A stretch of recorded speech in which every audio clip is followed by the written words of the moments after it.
Hello everyone and welcome to the Holiday Cube Draft 2015. I'm Milo and we have 8 players here who are ready to Yankee swap some packs and see if they unwrap a Sol ring.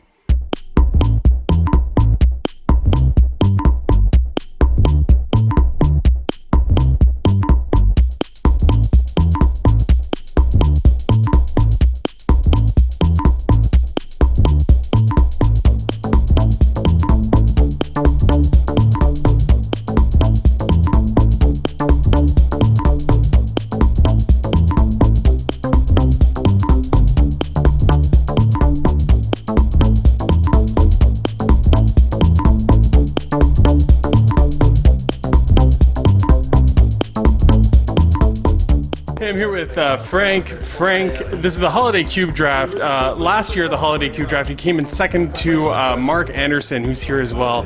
Can you tell me a little bit about that? No, actually, I don't remember. I forget. I don't know why I can't remember any of this. Were you in a fugue state? Was I playing well?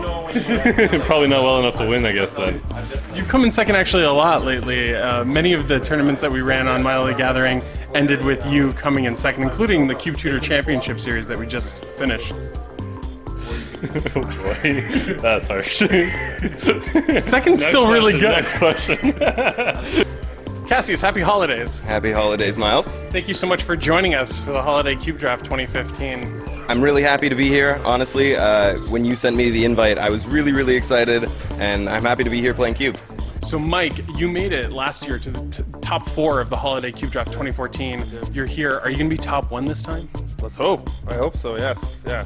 What do you have over everybody else? What is their one attribute that you have that nobody else has? That's a tough one. I don't really have much except being underestimated, I guess, yeah.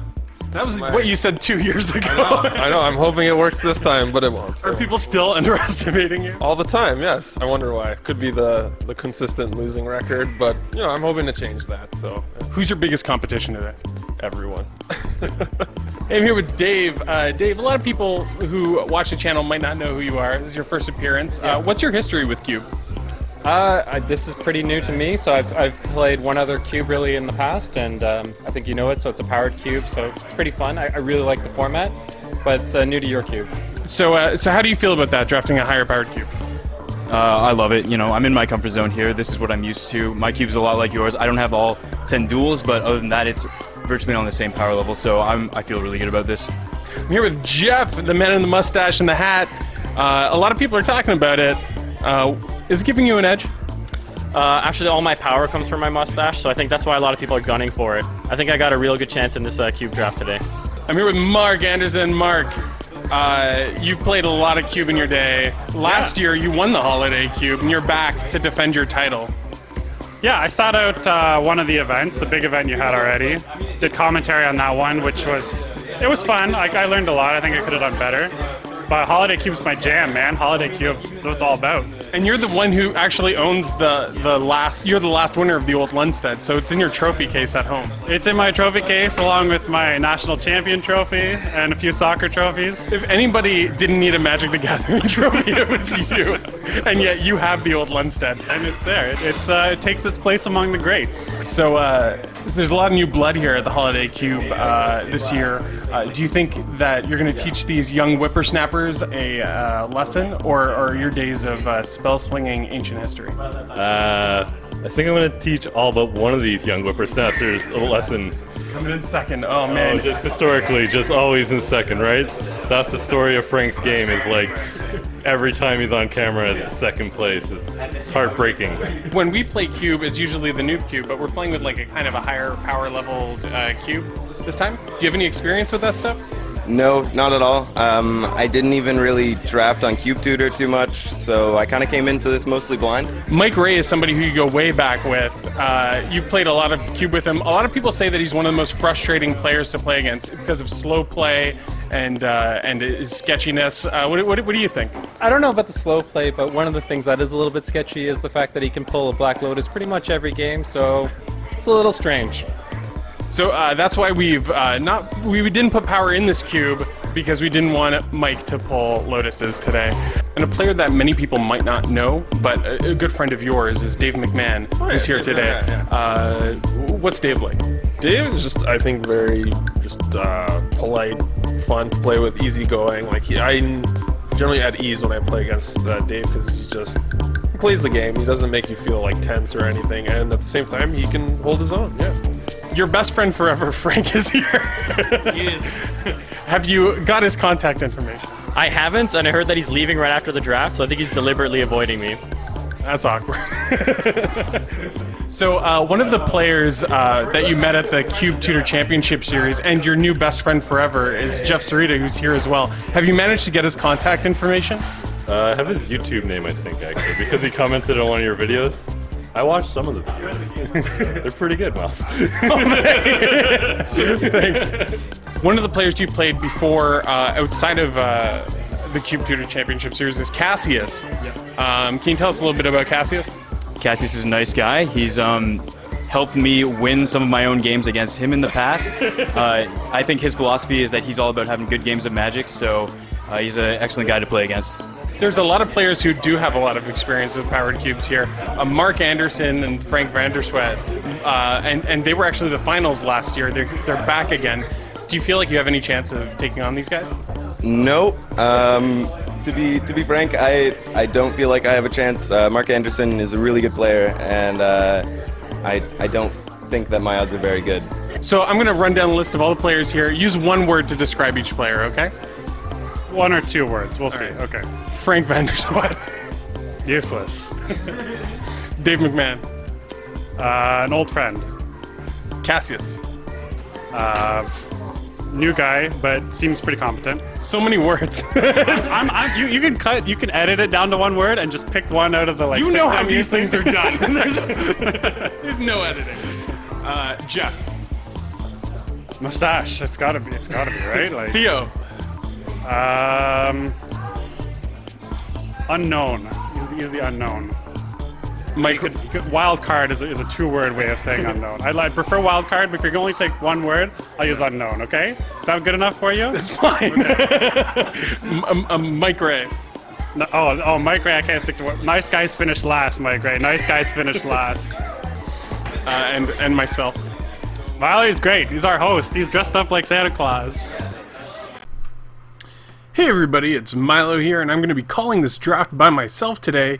EB was supposed to join me, but he got a sore throat, so sucks for him. Alright, we're looking at Marc Anderson. We're looking over his shoulder. He's got Pack 1 in front of him. He's got a Crystal Shard. He moved to the front, and there's a Path to Exile just behind it. I see he also has a Porcelain Legionnaire and a Pack Rats kind of up in the front, but I don't think he's considering those. There's an Emrakul in the pack. And he goes with the Crystal Shard.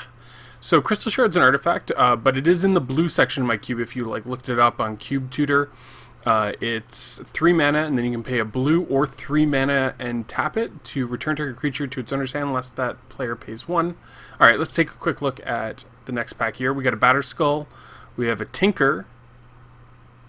Both great cards. Tinker's a card that you definitely want to grab early because it's a build around me card, and we have a Survival of the Fittest, another build around me card. Very interesting that Mark isn't pulling that to the front. Something that I've learned today, I guess, because that would probably be my pick. So he did go with the Tinker. It does go with the other blue card that he drafted, Crystal Shards, because you don't want to be paying 3 for Crystal Shards. You want to be paying 1 blue to be bouncing your opponent's creatures or your own creatures. So Tinker is 2 and a blue sorcery, very, very powerful card. As an additional cost to Tinker, you have to sacrifice an artifact, then you search your library for any artifact and put it into play. So that's how you get Bladesteel Colossus and stuff into play. We got a Blade Splicer moved to the front and a Shelduck Isle, a card that Marc Anderson used very well in the CUBE Championships 2014. Marc Anderson is actually quite an accomplished player outside of Milo the Gathering, so he does pick the Shelduck Isle. He won Canadian Nationals in 2011, and he's been on the Pro Tour a few times. He played 6 different Pro Tours, from what I know. We've got a Glen Elendrin Archmage, a Fact or Fiction, Windswept Heath. Brago King Eternal. If you haven't seen the CUBE Tutor Championships that we just did, you might want to check that out. We had some crazy Brago shenanigans going on there, which is why I added it to my Holiday Cube or my Legacy Cube. I guess it's more of a vintage cube. It just doesn't have Power 9, but it has things like Library of Alexandria and Sol Ring. So he's deciding between Factor Fiction or Glen Elendra Archmage. He goes with the Factor Fiction. Some card draw there. It's 3 and a blue instant, and you reveal the top 5 cards of your library. Your opponent separates them into 2 piles. You choose one of those piles to go to your hand. The other one goes to the graveyard. It's a very interesting card. It was a huge staple in multi-formats when it came out, and I think people play it still in Commander and cubes everywhere. There's a Factor Fiction drafting as well. A whole draft format has come about because of that card. Alright, so what do we got here? We've got a Wretched Confluence, I see, a Spike Shot Elder. We've got some good red cards here. Thalia, that's a Thalia promo. Fast Bond.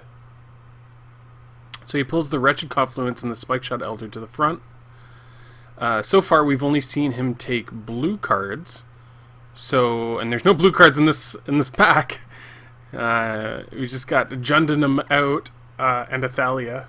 Yeah, I think he's pointing that out, that there's a lot of red in this pack. Mark did win a tournament with Izzet.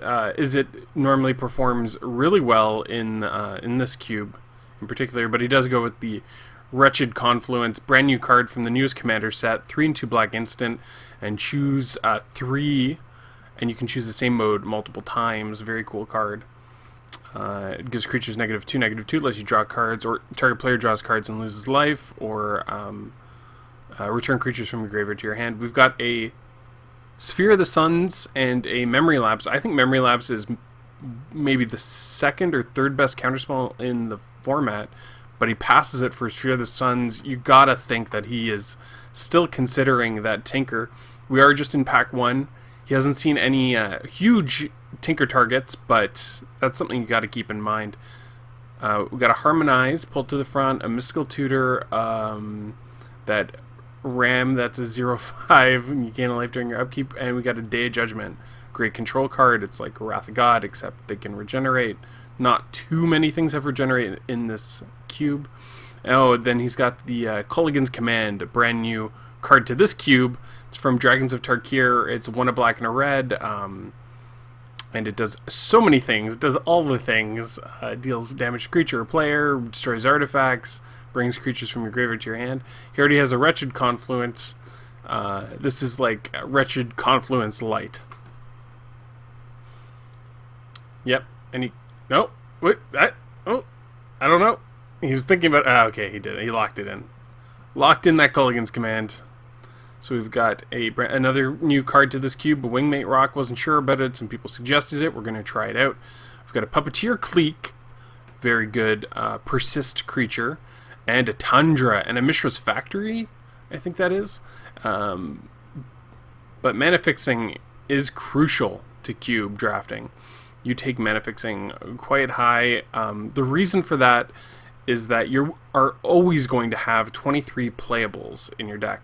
So by taking non-basic lands, you are adding additional playables to your pool. So he's thinking Tundra or Puppeteer Clique, and he goes with the Puppeteer Clique. Puppeteer Clique is a 3/2 flyer for 3 and 2 black. You can see it on the left there. Okay, we got a Shadow Mage Infiltrator, a Mystic Snake, Lightning Helix, Porcelain Legionnaire. This is the pack he opened initially. And he goes with the Shadow Mage Infiltrator now that he is already in Dimir colors. You know, it was a card he wasn't considering the first time around, but because he got a lot of powerful, interesting cards in those colors, now he can start taking the very useful gold cards that are on color. You see, when you take a card like Shadow Mage Infiltrator early, first of all, it's just not on the power level as some of the earlier picks. but it confines you so that you only can really look at black and blue cards. You feel like restricted to those colors. But if you take a bunch of blue cards first, like Mark did, he gets to see what's coming around late to him. That's useful information because in pack 3, those same colors are probably going to be coming around to him again.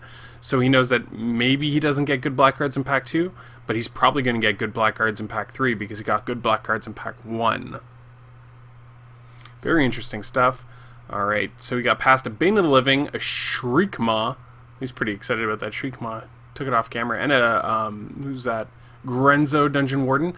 That Grenzo is signed by Spencer Crittenden of the Harmontown podcast, the DM. The Shriekmaw is signed by the artist. And Tinker's also signed by the artist. So let me know in the comments how you think Mark is doing. Would you have made the same picks as Mark? Would you have gone a completely different color? Would you have been like me? Oh, we got an Inquisition of Kozilek card that everybody is hoping sees reprint in Oath of the Gatewatch, I'm sure. It's like a $10 uncommon, maybe even more, $14 uncommon or something. Yeah, so if this was me, I would be in green and probably stranded in green or something. Because that survival would just look way too good. I wouldn't be able to pass that up. What's your favorite format, too? Let me know what... your favorite deck archetype in Cube, in Legacy Cube or Vintage Cube. Let me know about that in the comments as well. It would be greatly appreciated. So we're just taking a quick look at Mark's deck. He's got a pretty nice curve so far. I think I don't know if he wants creatures or not, but I know if I was him, I would be looking for some creatures here. He's interested in the Brago, and he's also interested in the Celestial Colonnade. Interesting that he has Una in 3rd place there, if that is the order, because those are the colors he's on. Maybe he doesn't think Una is very powerful. Alright, he would rather take Una than the Celestial Colonnade, but I think he's probably going to take the Brago. He really kind of wants the Brago. He just did the commentary on the Cube Tutor Championship, so I think he is very familiar with how good Brago is now. Spike Shot Elder is the card he takes. He doesn't have much choice there. It's only red cards. We have a Phyrexian Arena, which he could possibly play, so he's going to grab that. That was a card I took out of my cube. Then I played a few other cubes, and it was still in everybody else's cube, and people were enjoying playing it, so put it back in. And we got a Step Links. Very surprising you got that Step Links, because Jeff has made it known that he loves cats, and he will draft cats all the time. We're on pack 2 now. We've got a Fellwar Stone moved to the top. We've got a Shardless Agent, popular card for Legacy. And we got a Counterspell. We have a Dak Faden. And we've got a whole bunch of red cards. This pack is red heavy. Mark knows it. Mark shows us. I assure you, all of these cards were shuffled a great deal before we made these packs.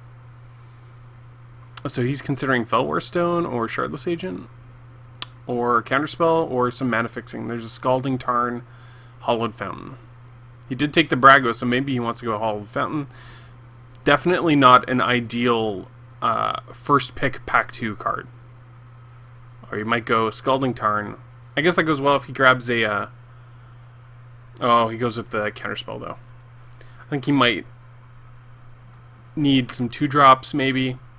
It's a good one to have. He did pass on that Memory Lapse. We're looking at the next pack here. Holy smokes. We got a Skull Clamp, a Vidalcan Shackles, a Jace the Mind Sculptor, a Control Magic, a Gideon, a Karn. Yeah, this pack is stacked. Look, oh my... He is very excited about this Magic the Gathering pack. He likes Magic the Gathering cards. A lot of people do who are here today. We have a Damnation as well. So he's considering Jace the Mind Sculptor or Vidalcan Shackles or Control Magic. That Gideon Ally of Zendikar is no slouch either. And you know what? Figure of Destiny, in a lot of cases, if you're playing that deck, that's the first pick for you. If you're already in like red-white aggro, Figure of Destiny is an amazing card. Alright. But I think you gotta go Jace the Mind Sculptor on this one. Jace the Mind Sculptor, better than all, as they said in The Gathering. Spruik. Wonderful, wonderful magic musician. Oh man, Jace the Mind Sculptor, that's his pick. I would have done the same thing, but that Skullclamp, that Karn, that Damnation, there's going to be a little something for everyone. The guy to his right, I believe, is Theo. He's going to be like, what'd you take? Black Lotus? Alright, we got a Mana Leak Venser, very good. Duplicant. Oh, there's that Blightsteel to go with his Tinker, and a Spellskite. Spellskite is a great card. It does a lot of work in Cube, surprisingly. Oh, and there's also a Vidillion Clique here. Venser, the Sojourner? No, sorry, Venser Shaper Savant. I think that's his name, yeah. He is so good with Crystal Shard. It's almost a lock, because you can keep bouncing their spell to their hand when they cast it, then you bounce your Venser back. But Blightsteel's got the Tinker. If he still wants the Tinker plan, that's your target. You want Inkwell Leviathan and or Blightsteel Colossus. That's the deck. So he's gotta be considering it, because it's probably not coming back. The Spellskite is kind of crazy. Like, if he takes that, it must mean that he's very confident his deck is good enough already. I would be looking for something like a Venser here, just something where I could maybe try to get a soft lock on my opponent. But you know what? Marc Anderson's the master. He won last year's Holiday Cube. If you haven't seen that, I'm sorry I spoiled it for you, but you should definitely go check it out. Vidillion Clique, he moves to the front. He really loves that card. He likes that card a lot. Big fan. Big fan.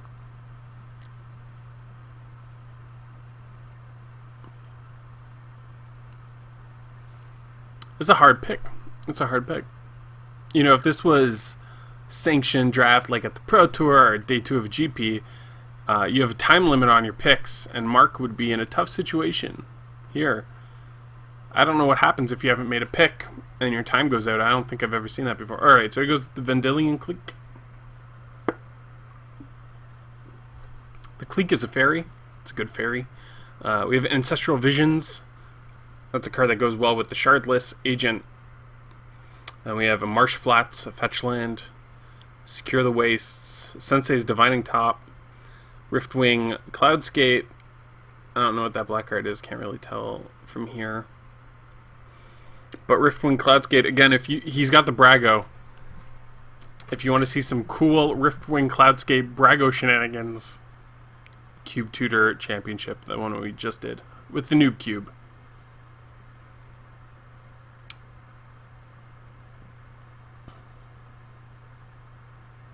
So those are the picks. I gotta go with the Riftwing. He passed on the Venser, and so I would probably want the Riftwing.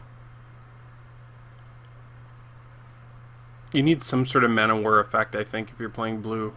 Buy you some time. We got to Dismember, Electrolyze, Skin Render, Strip Mine. Strip Mine is a fantastic card. I saw somebody already took the Crucible, because the Crucible, I think, was in pack 1 for Mark. And it wasn't there when he got the pack again. So someone's got that Crucible, and that Strip Mine is just walking around. There's also Toxic Deluge, the best black mass removal spell. Even better than Damnation, I would say. Because it only requires 1 black mana, and only 3 mana total. Skin Render, though, is a card that can definitely buy you some time while you try to control the game. It's also great with Crystal Shards. It is a card that Frank really likes as well. He played it in the Noob Cube. A lot of people really like Skin Render. I remember when it came out, people were like, Black's already got Bone Shredder, Black's already got Necrotal, it's already got Shriekmaw. Do we really need Skin Render? And you know what? The overall answer to that was yes. In fact, it's better than Necrotal. Being able to permanently kill persist creatures is a really big deal. And it can hit black creatures. There's a lot of creatures in this cube that are 3 toughness or less. You get a Watery Grave here. There's not a lot else for him. A Raphaelos. Yeah, not too much for him. Raphaelos is great, but if you don't have any green cards... Whoa, Treachery! There's a card. There's a Magic the Gathering card. Yep, he slams it. I was recently listening to a podcast by Marshall Sutcliffe. I guess it was Limited Resources. And Louis Scott Vargas. And Louis Scott Vargas said that the best cards that you could take first pick overall are Treachery or Jace the Mind Sculptor, if there's no power. We got a Gilded Drake and a Bone Shredder. Gilded Drake, really interesting cube card, and it's part of a lot of creature locks, soft locks, where you can gain control of other creatures if you have something like a Crystal Shard. So you can put the effect on the I believe that works. You put the effect on the stack and then you bounce your Gilded Drake.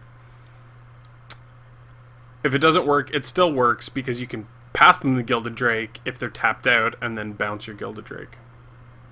He goes with the Gilded Drake. All red. All red. And a Dak Faden. He's red too, I guess. Dak Faden's a phenomenal card in Cube. If you were on the fence about that one, or you weren't sure, let me assure you, Dak Faden is better than Ral Zarek, and he is definitely cube-worthy. Oh my... Alright, so Mark is freaking out about this Vidalcan Shackles that he almost picked over Jace the Mind Sculptor. Second pick overall in Pack 2. He can't believe it. Vidalcan Shackles is complete bonkers. It's one of the most unfair cards in the cube if you're playing heavy blue. If you want to see how good that is, you should check out the Holiday Cube Draft 2014, any of the matches where Chris Haw is playing. So he gets a late pick duplicate, a card that maybe should be removed from the cube.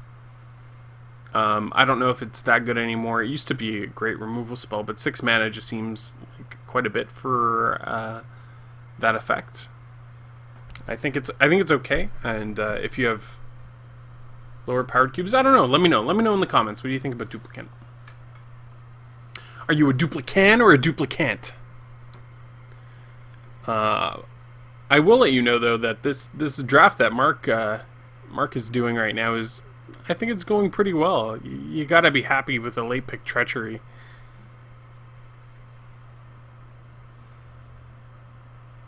He's really happy about getting that Watery Grave this pack.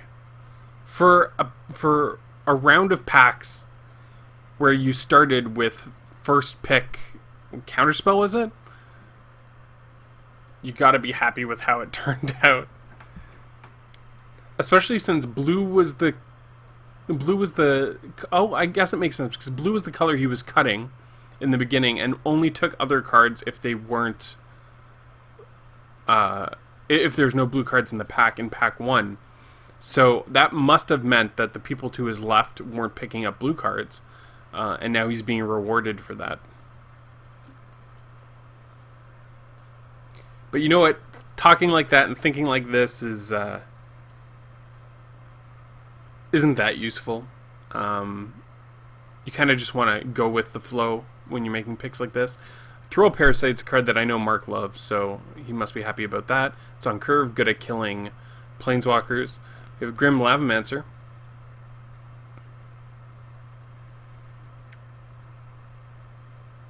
And we have a Trigon Predator and a Syndic of Tithes. Both marginal cards. Bloodbraid Elf, that's quite a good card. It must mean that nobody's in green-red. Alright, we're on to Pack 3. We have a Sundering Titan, a Wormcoil Engine, whoa, Treasure Cruise, Phantasmal Image, Tropical Island, Goblin Guide, Frost Titan. So he's got to be thinking Wormcoil Engine, Sundering Titan, oh, another Crystal Shard in the Erratic Portal. Phantasmal Image is kind of a nombo with Crystal Shard. I don't know if he's still planning on running the Crystal Shard, but he does have a few good targets for it. Wormcoil Engine is just a good card in any deck, so it's one of those cards that, you know, no matter what you're playing, unless you're playing like mono red, aggro, nothing higher than a 2-drop, you're probably going to want to play the Wormcoil Engine. We got a Monastery Mentor, we got a Phyrexian Metamorph, another really good card. It's a clone for 3 in a Phyrexian blue, and it clones artifacts or creatures. 3 mana clones are pretty good. And there's a lot of bonkers artifacts in this format. Not just the mana-producing ones like Sol Ring or Grim Monolith or Mana Vault, but things like equipment like Jitte, any of the swords like Sword of Fire and Ice or the Sword of War and Peace. Alright, we got an Obnixilis, a Verdant Catacombs in this pack. Master of Waves. I put Master of Waves into the Koth. Koth is really good. It's got altered to make it look like a Hellboy Koth. He's not even considering that Master of Waves. Maybe he doesn't have a lot of blue permanents. I can't really remember. You know what though? Obnixilis is kind of a close out a game sort of card. It's a Phyrexian Arena that can destroy creatures, just point blank, kill a creature, and then it's a Phyrexian Arena.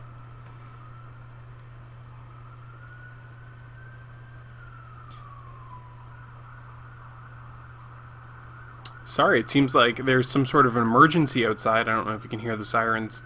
The emergency is not in the game room today because we are playing in a beautiful game room for the Win Games Cafe, for the Win Cafe. It is in Toronto. If you're in Toronto, you should come by, check it out. It's a board game cafe, and they do have F&Ms as well. It's located at Yonge and Lawrence, just north of that intersection there. Alright, so we got a Hymn to Turok, Dig Through Time, I think. Reanimate's a great card. Grave Titan. Whoa, Grave Titan is a beat stick. Maybe one of the best Titans, if not the best Titan. The Titans were a series of mythic rares that came out in, I think, M11 and M12. They're 6/6 for 6 with a keyword ability, so the Grave Titan has Death Touch. And then they also did something when they came into play or attacked. Grave Titan puts in 2/2 zombies when he comes into play and every time he attacks. It's a really, really good ability. One creature, basically 10 power, 10 toughness for 6 mana.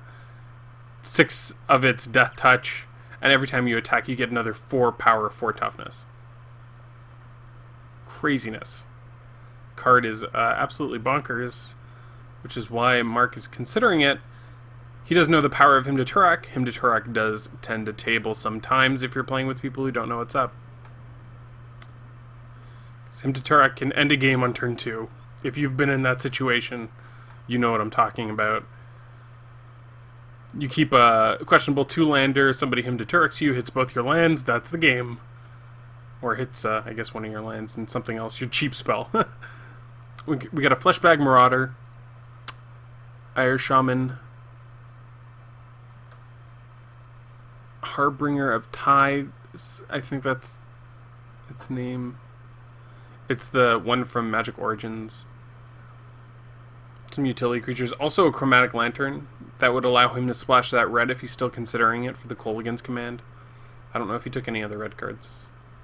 I do remember the Kolaghan's command though.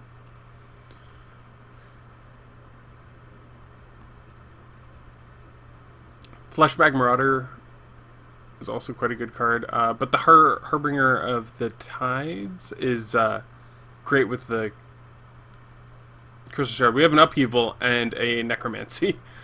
Both first picks in a lot of situations. He goes with the Upheaval. Yeah, black-blue, Upheaval. It's like he's playing Standard in the days of Odyssey Invasion. Where's that Psychotog at?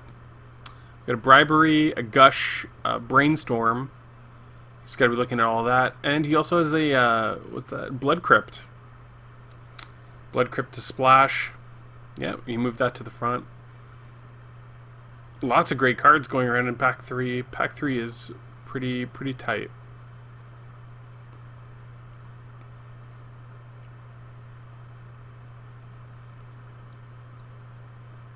Yeah, this deck is looking like it's shaping up. Not a lot of win cons, but looks like it was pretty grindy. My type of deck. He could actually also play that Nicol Bolas. Oh, he's thinking about it. Puts it to the front. Oh, he goes with the Bribery. That's a win con. That and the Wormcoil Engine, I guess.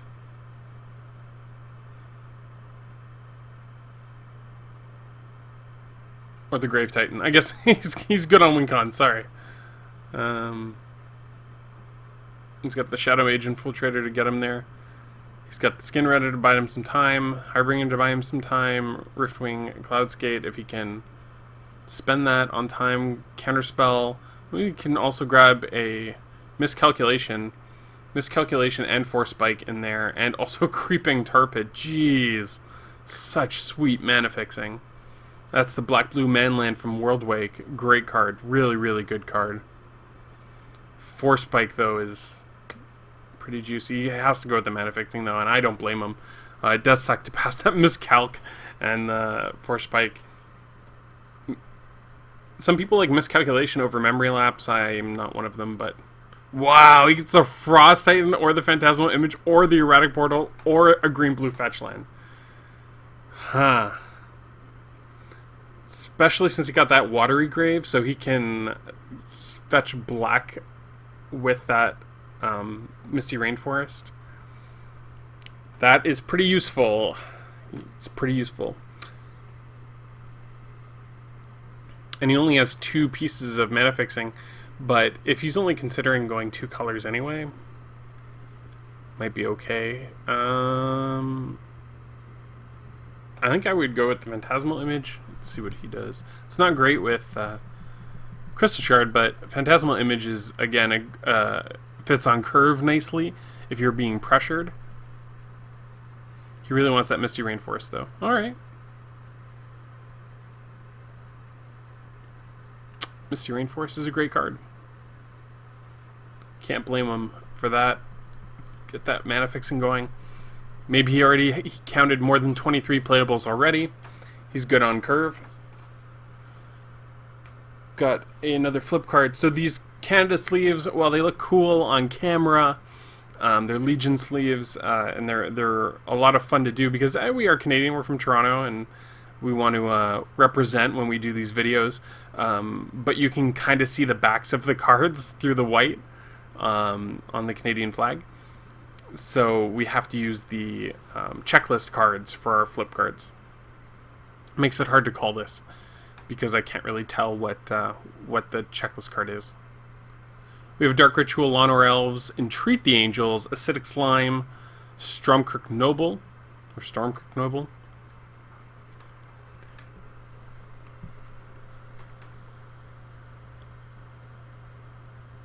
Lots of really cool, fun players showed up to this event. Can't wait to show you all some of these matches. Should be a good one. I decided to play the event as well, which does mean that I am recording this in post. But, you know, we wanted to get this out for you, and we were super, super rushed with the CUBE Tutor Championships. We wanted to do that justice, do a good job with it. We were pretty happy with it. Mark does pick the Dark Ritual, but we still wanted to get this holiday CUBE draft out. At least the first episode before Christmas. So that's what we're doing. We had this whole thing filmed, and you know, the production quality is not going to be as good as the CUBE Tutor Championships, but I think that it's going to be still pretty good. I'm happy with it so far. Let me know what you think in the comments. Hopefully it's positive. If not, that's okay too. Let me know.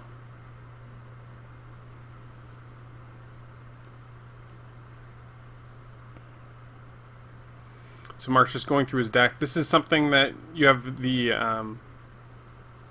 opportunity to do when you're playing a casual fun draft with your friends, or you're even playing F&M, or you're playing at a store one night. At the Pro Tour and the GP and things like that, you don't really get to look through your picks. If you want to have some fun with your friends, just to try it out, try a draft where you're not allowed to look at your picks until after your whole pack's been drafted. So Mark goes with the Forbid here. It's a 1 and 2 blue counterspell, and then you can buy it back when you discard 2 cards. He then takes a Yawgmoth's Will. I don't think he's going to do it. He does get the Fleshbag Marauder back, which he's, I'm sure, pretty happy about because he almost took it the last time it came around to him.